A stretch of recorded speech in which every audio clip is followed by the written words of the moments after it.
Good sir. Yes, Thank sir. you for taking the time for us to finally do this episode. I know this is a bit makeshift. So to our listeners, welcome back to the episode of Who Would You Tell? We did promise this episode. This is an episode I think, for me, is probably as good as it's going to get, honestly. I don't think I'm going to have a guest who I think I know as well as I know you, just naturally.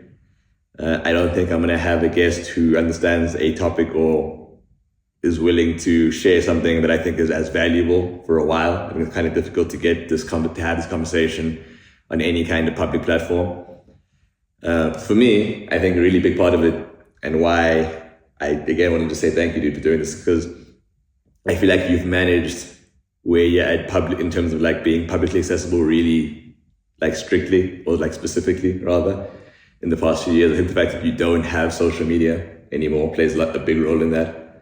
And yeah, I think on any journey when you're trying to do something for yourself, not needing to have people directly around like that, it kind of helps that you create that distinction for yourself. Yeah, so yeah, dude, thank you. Honestly, I think our listeners benefit massively from this. I think the podcast benefits just as much. And yeah, bro, let's make the time. How you doing? Yeah, I'm okay, thanks. Calm, yeah, glad to be here. Glad to get this out the way. Yeah, it should be an interesting conversation. How you feel about your return to the pod? I think you are 6 years from the first one.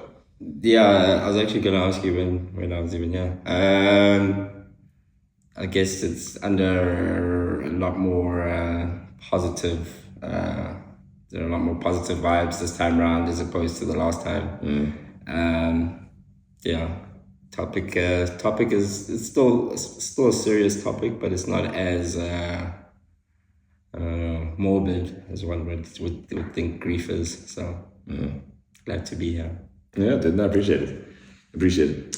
So I think first things first, how did you get to the point where you felt you'd be comfortable talking about it? Because I feel like that wouldn't have always been the case.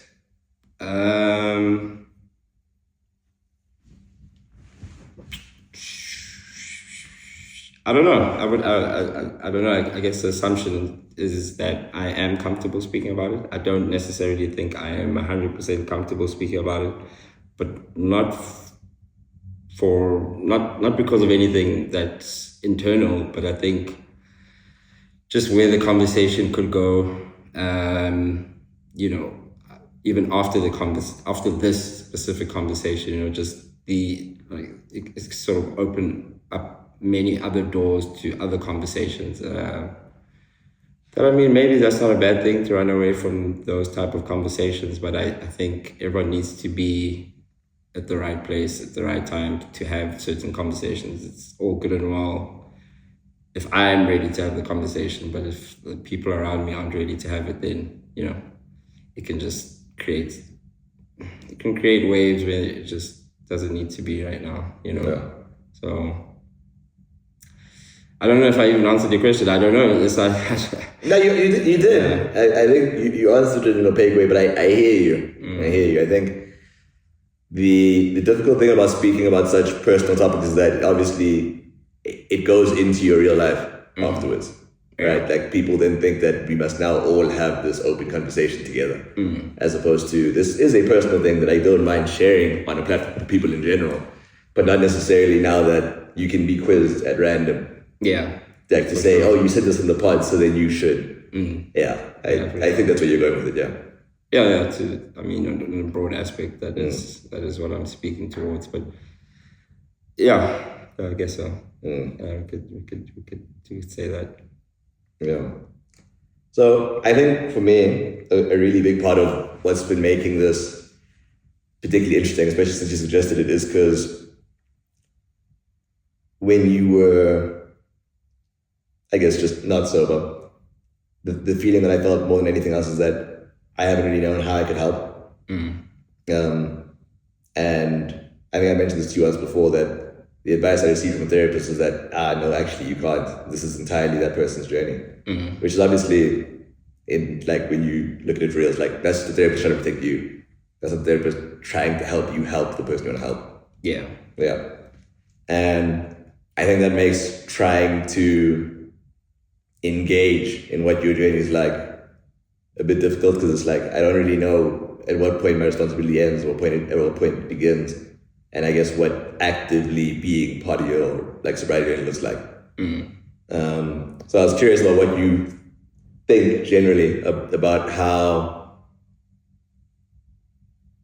most advice looks towards people, like in relation to people who are trying to navigate sobriety journeys, versus what you think actually makes the most sense in terms of what that would look like. It's a very difficult conversation. I mean, it's a difficult question to answer, because it's such a like sobriety, or whatever you're going to call it, recovery, or whatever label you want to choose. It's really not like a general, it's not, one shoe doesn't fit all. Everyone gets to, I mean, if they get there, there's only 1% that get there. And even getting there, what that recovery looks like just as it is very different for everyone, right? So we may have gone through the same experiences, we may have even gone to the same rehab, and got into the same end goal, but it looks completely different, because we're just so different. So I don't want to fall into the trap of saying this is good advice, this is bad advice, because honestly, the advice the things that really mattered to me, or really moved me, or made me want to change, if I repeated word for word, verbatim, what was said to me to someone else, they'd be like, what? You know what I mean? They'd be like, yeah, that's not going to work for me, know? So, or that's wrong, or that's outside of the, the scope of what recovery should look like, or that's not in the 12 steps, or, you know what I mean? That's going to lead you down a path. But the person I heard it from is 25 plus,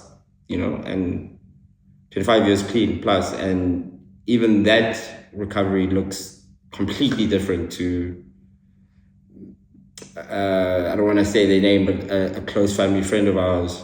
And what they're doing looks like. Yeah, it looks completely different. So I think the best advice is the advice that really resonates with you personally, not with anyone else, not with your parents, not with your family, not with the people that you think you need to do it for. I think whatever really resonates for you, no matter how ludicrous it may sound, I think that's the best advice you should follow, because at the end of the day, it's not about anyone else. Yeah. So, and it will kind of sound, it did sound very counterintuitive, because you go in and everyone's like, oh, you're so selfish, and then you go inside and you realize that you have to be selfish to not be selfish in a way. So yeah. So not a one shoe fits all kind of approach is basically where you're at. Yeah, no, 100%. That's what I would think. Some people turn to God, others, it's just many different ways, I think, to achieve the same goal. And even that goal, I don't know if it looks the same, or that destination rather, that end goal, whatever, the healed version of the person. Doesn't always look how people expect it to. I don't think it ever does. I think there's an image they put up that they know that this is ideally what these people would want, for them to feel comfortable. This is what it should look like, right? But that's hardly ever really what it actually looks like. Yeah. So, yeah. That actually bleeds into the next question I was going to ask. Do you think that you feel that there was a pressure to come out and be sober in a very specific way, to be a certain kind of person now that you're sober? Yeah, for sure. For sure. What do you think that person was like? How would you describe yourself instead? I don't know what that person's like, because I could never be that person, to be honest. But there is you hear it, and I think I don't want to say it comes from a malicious place, because I don't think there's any malevolence in it. But you hear it like going into rehab and everything, and throughout your process, we miss the old you, or you need to find the old you, there's always a reference. Like there's a reference there's to always some a reference kind of to some kind of version. And then when you come out, it's like, oh, this is you need to be this new person, you need to be like this, you need to be like this, with the reference point of the old person. But really, if you really think about it, when you start using and stuff, you're pretty young. Well, I was pretty young. And the old version of me was a kid.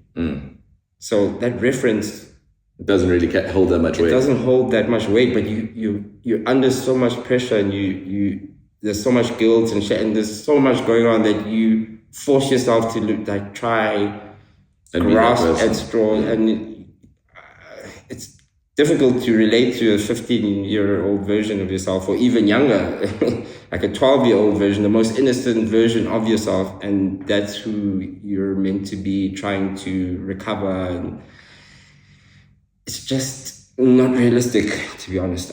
It doesn't work, and it just adds so much more pressure to like the whole process. And then you come out and there's this idea of what sobriety looks, but this idea has been put on you by people that have never even been on the journey, and people that aren't actively engaged in the journey, support groups, having gone to a meeting or two, or come to the rehab itself. You know what I mean? So you then end up having to play like a game.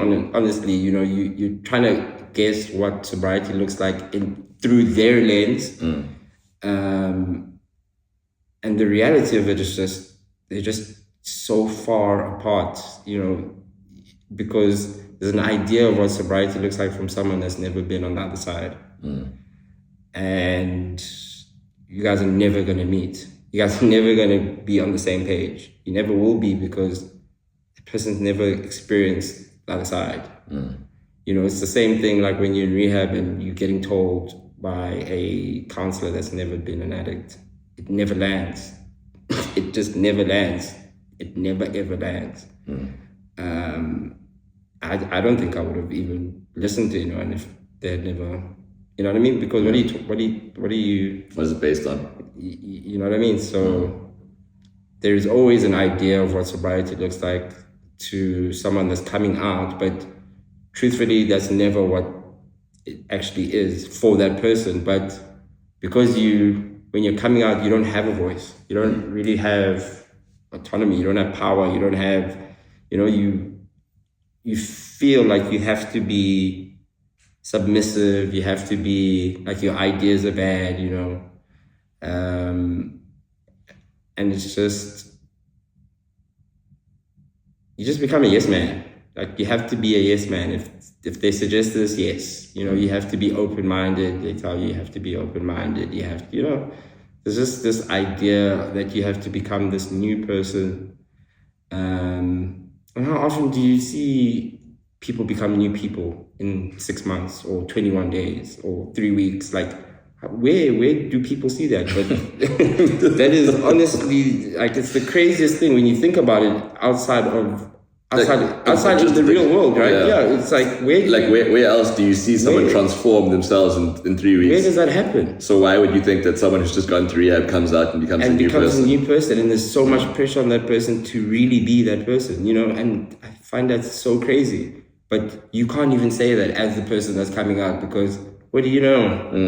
You're not being open to the process. You're not being, So it's honestly just. Yeah, it's difficult, but you just have to navigate the best you can. Honestly, you fake it till you make it, and more often than not, you don't make it. But anyway, in terms of what I think, well, the site where I think we both watched someone, maybe not as at close range, but obviously with my dad, for example.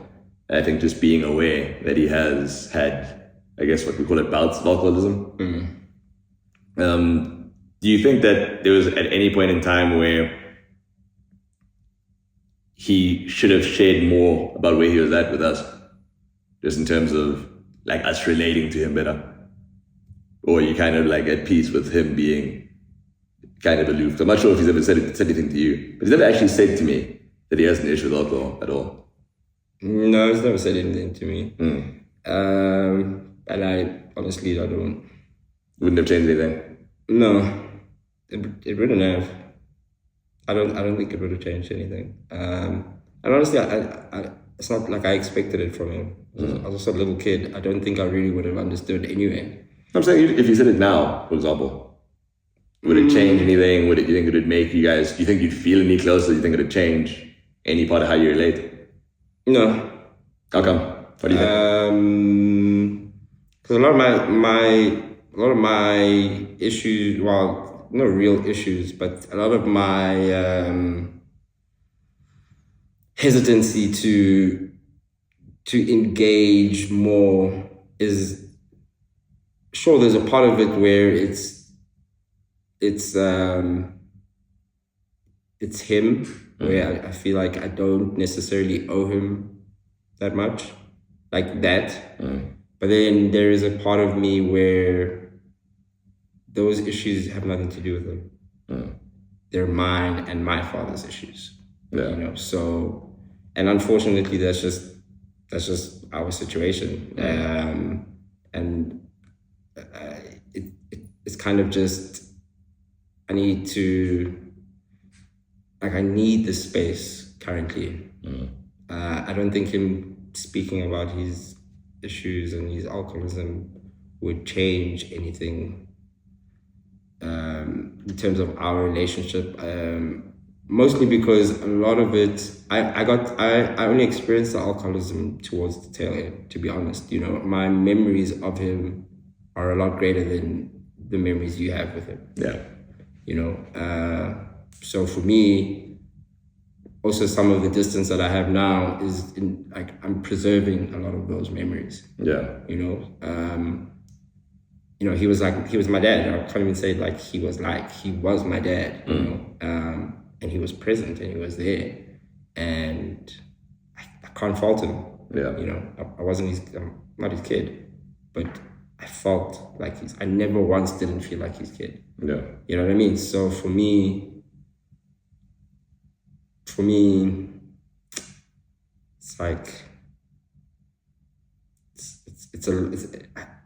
I mean, it's your father, but it feels a lot more complicated for me. Like you know what I mean? I experienced both sides. Yeah. Like truly experienced both sides. I was conscious enough to, you know, I have core memories, you know, so it's just a different dynamic, Yeah. you know? Yeah, and I if anything, if he did tell me or speak to me about it, I'd be cool with it. I mean, I'd understand. I think I'd be happy for him that he was able to get it off his chest if he wanted to get it off his chest. Yeah. But outside of it, necessarily doing anything for me, emotion and stuff, I don't think it would change anything, you know, good or bad. Do you think you might be more at peace with it because you understand how personal the journey actually is? Like it's almost like he doesn't have to explain that to you because you're aware of it, or no? Yeah, there's a part of it. There's definitely a part of that where I'm like, I understand. I mean, I understand a part of it. And I also don't think he owes it to me, really. Like, all that I get is just like, bro. Life spark kind of thing. Yeah, like, yo, dude, this, you know, I can't even imagine what, you know, the things that he must have gone through. Not to excuse it or anything, but you don't know me that. Like, you played a big role in raising me. Like, you did, you know what I mean? And you didn't have to. So for me, again, it's just a different dynamic. You know, I have a different, I view him in a different lens, even though he's, you know, he has let me down and all that stuff. But I can't say that outweighs what he did for me.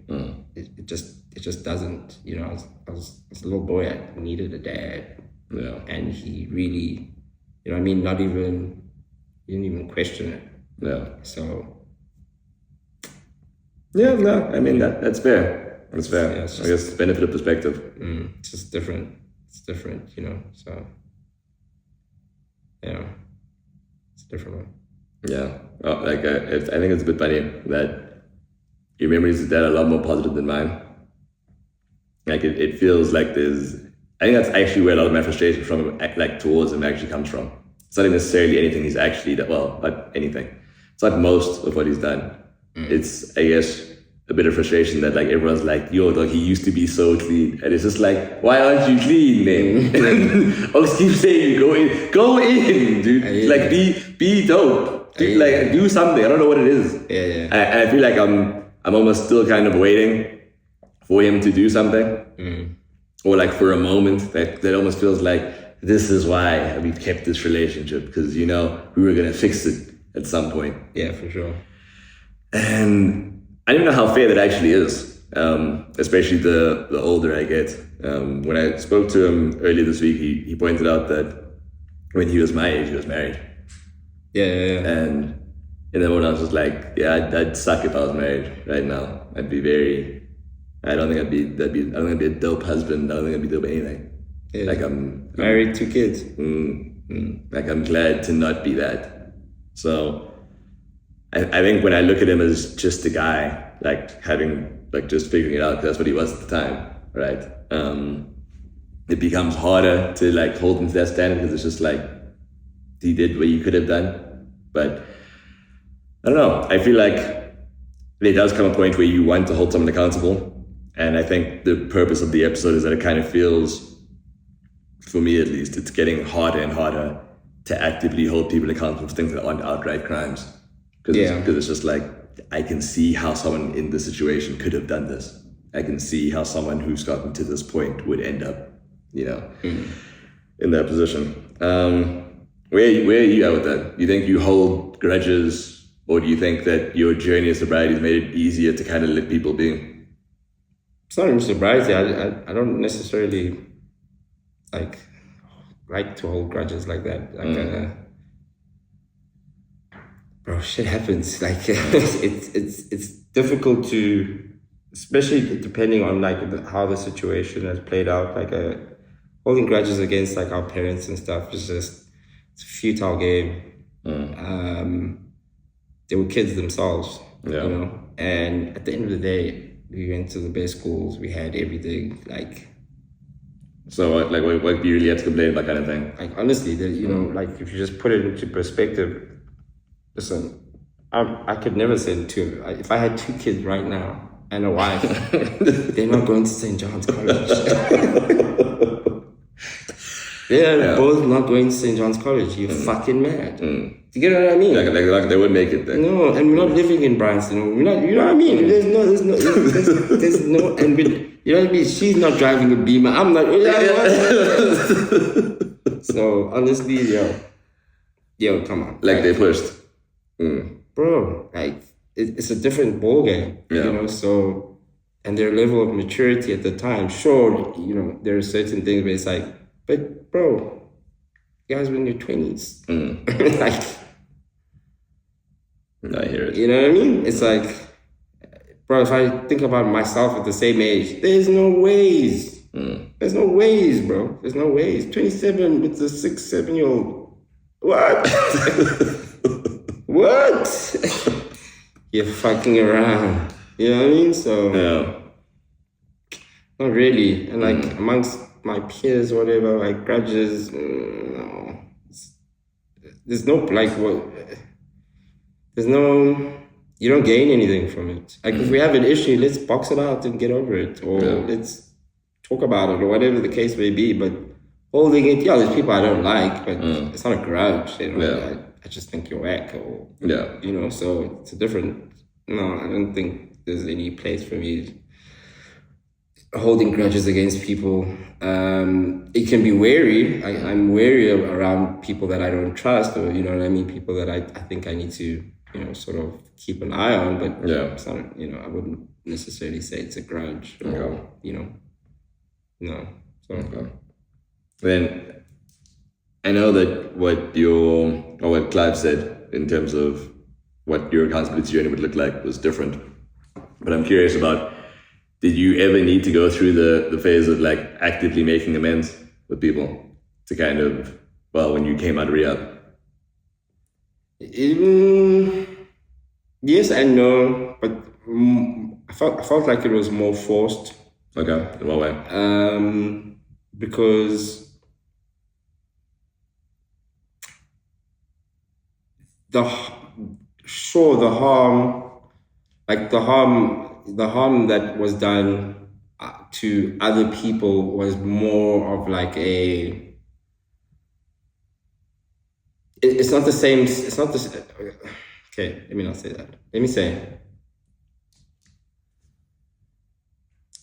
So you go into the program, and there's a 12-step program, and you do the 12 steps, and you have to make amends, and you write them out, and whatever. Yeah. There's some you only make amends to. And listen, I'm not a 12-step guy, but if you only make amends. Or you only actively go and make amends if that truth is not gonna hurt that person even more. Okay. You know what I mean? Or make the situation even worse. Or it's basically like if they can't handle that truth, it's better to just leave it. Okay. You know? And a lot of the acceptance that I did for myself was like, bro, it actually wasn't about anyone. Like you were in your own hell. Yeah, it had nothing to do with anyone. You know, so like, if anyone that I needed to make amends with was myself, and if I made amends with myself, then everything else would be good. You know what I mean? Like my relationships that were damaged in that thing would work themselves out through like my actions and just my willingness to maintain those relationships or better them or whatever the case may be. I feel as though going through this journey, the amount of sorries that I've said, the idea of coming out and be like, and sitting down with someone and be like, oh, look, just not, I don't feel like it's as meaningful as me showing them that, look, dude, like I still value you in my life, and I know that there was no place for the version of me in your life. You know what I mean? Like, but this is the version that I've committed to being. Yeah. And I'm working towards. And, hopefully that is like worthy of being in your life. And you know what I mean? That sort of that process of actively, making the changes. I think that for me, that's the amends. Like that's the change behavior. I think words are just words. I love words, but you know what I mean. There's it's like gray. It's like it's a very thin line between like sweet nothings and just saying what you expect the person to hear. Like what you think the person expects to hear. And it's just no.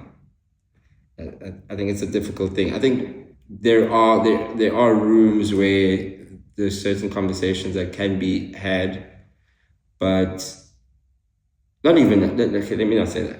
There are certain conversations that need to be had, but both sides need to make amends. And a lot of the time, only one side, the person that's coming out, is the one willing to make the amends at the time, So it then becomes a thing of, is it really going to be worth it, and then it goes left unsaid and sort of just sweep it under the rug and hope it doesn't create issues further down the line. Yeah. You think there's any conversations where you're hoping someone else is willing to come speak to you? No. Okay. No, I don't get it. No, I don't get it. Was there a point? No, it definitely was a point. It definitely was a point, but in hindsight, I'm glad that it didn't, because I don't think those conversations would have went well, to be honest. Why? I just think there's certain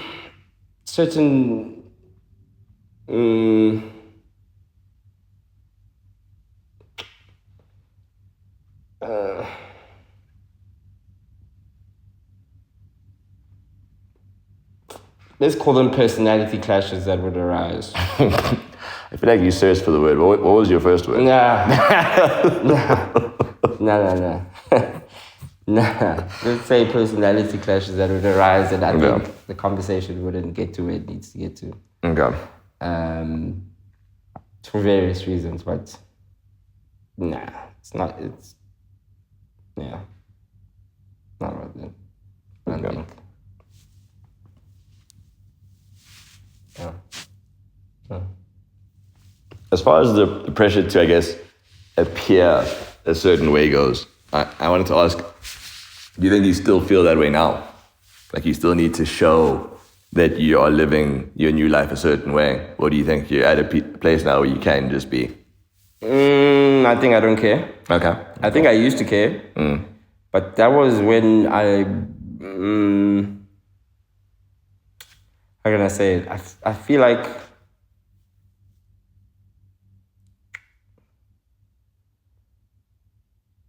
like the last time I didn't, just being left alone and really just having to count on myself, like truly, it just changed my perspective of what I was doing it for. That's all. Like I stopped caring what anyone else thought it looked like, because that always led me to fail. Like there was so much pressure to be like this, look like this, dress like this, talk like this, be like, you know what I mean? Yeah. Show up like this.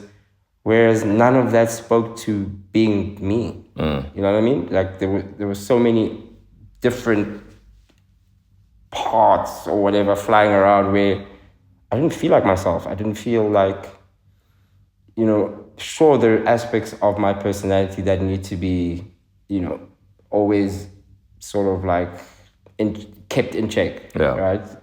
But there are also aspects of my personality that make me tick, so like coming out and having to be a certain way and stuff, I felt like I felt dumbed down, I felt very, like a very mild version of myself, very, I developed like anxiety, I started hesitating, and I never used to be, that just wasn't in I used to be like sort of very... Like almost not trusting yourself. Yeah, kind of you know what I mean? And it made me so unsure even just making decisions. Like I didn't want to make decisions. I couldn't make decisions. I was hesitant. Am I making the right decision? Is this going to look like this? You know what I mean? Yeah.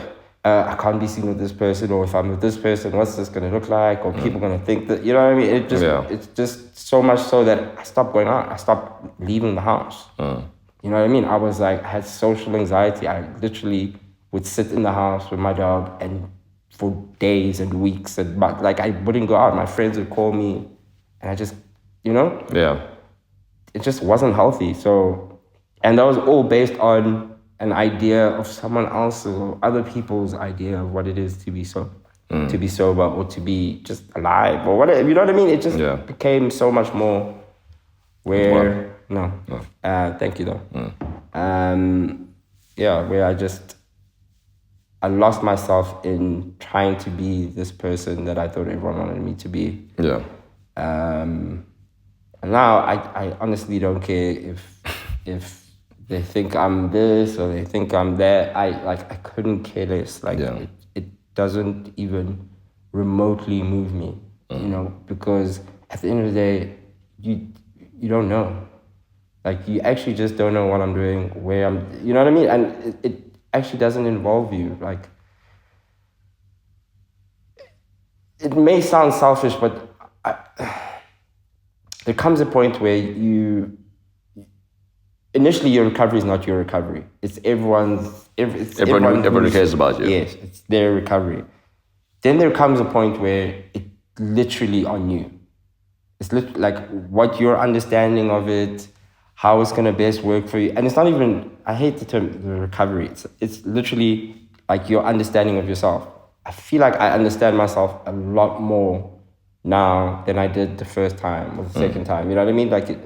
Then I didn't really understand what it was that I was doing in rehab. I thought I was just biding my time, kind of, and it's not even about doing the work. I can't even explain what it is. I don't know, I just got over it. I just got over it. Time was running out. And there's just a lot more important things that I wanted to do before I checked out. You know, and I felt like checking out that way.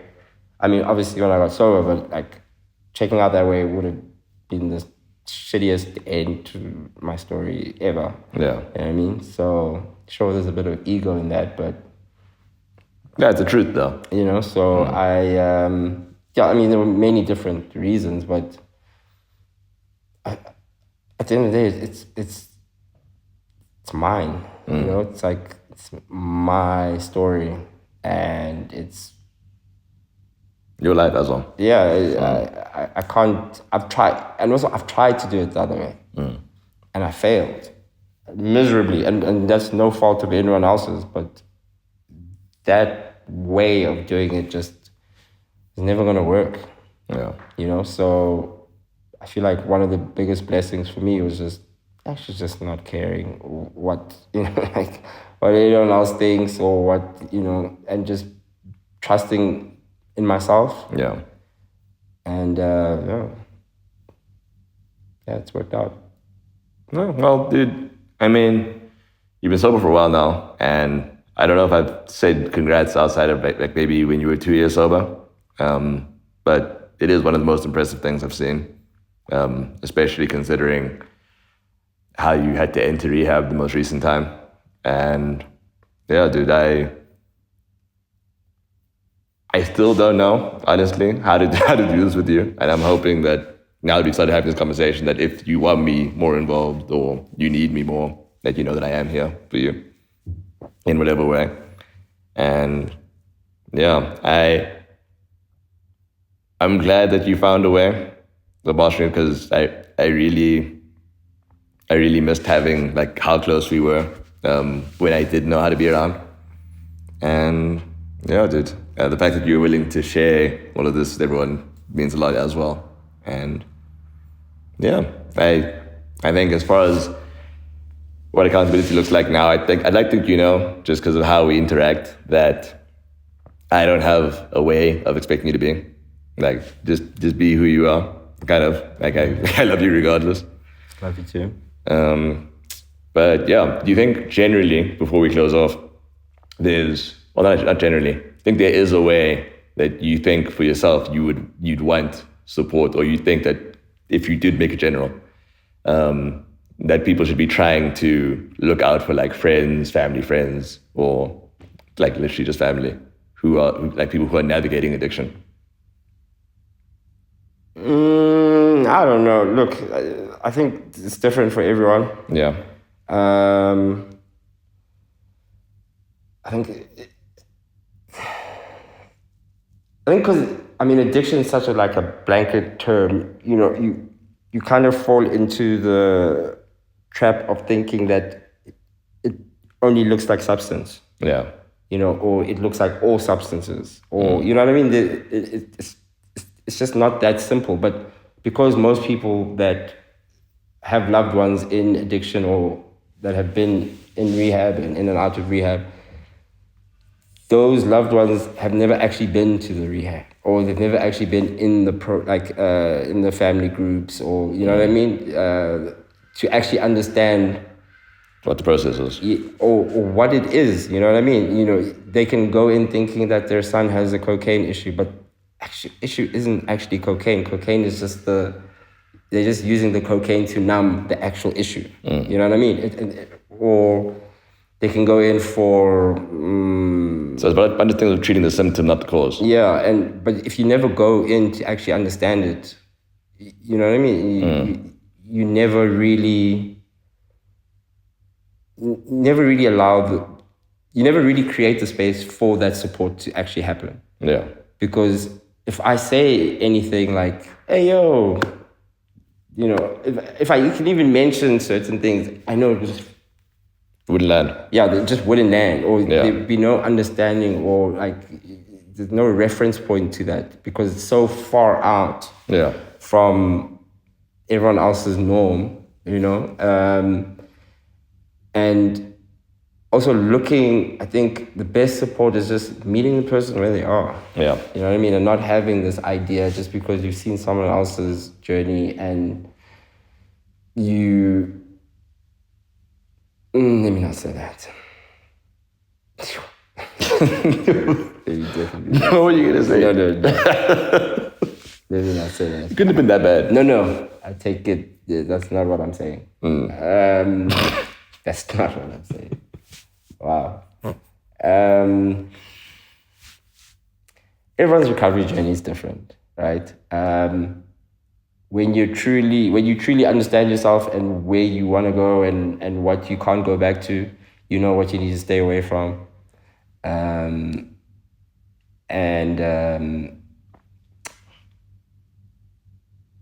I guess the best sort of like support is it's no judgment. I think no judgment, and I think no judgment is probably the biggest one, because shame and guilt are probably the biggest hurdles outside of trauma and active like triggers. Are probably the biggest things that trip people up and end up, ending in the worst way. So yeah, I think everyone should just be, I mean, the people that, not everyone's in this situation, but the family members or people that have family members that have gone through certain issues.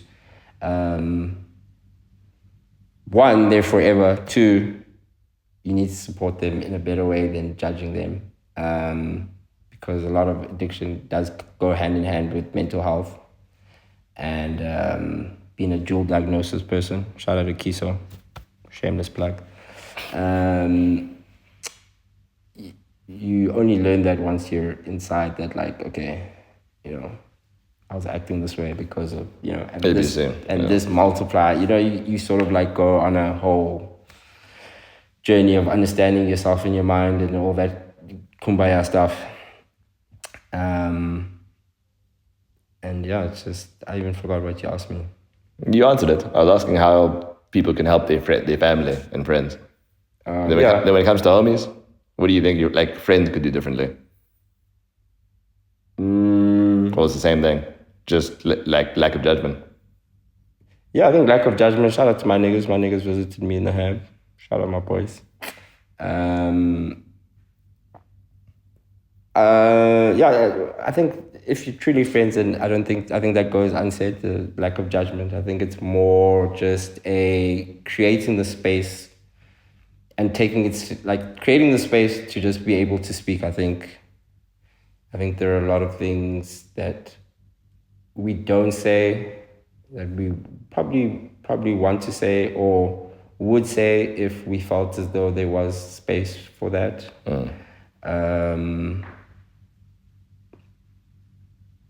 But it's a bit of a tricky one still. I think just not being judgmental, and if you're truly a friend, then just being there for them.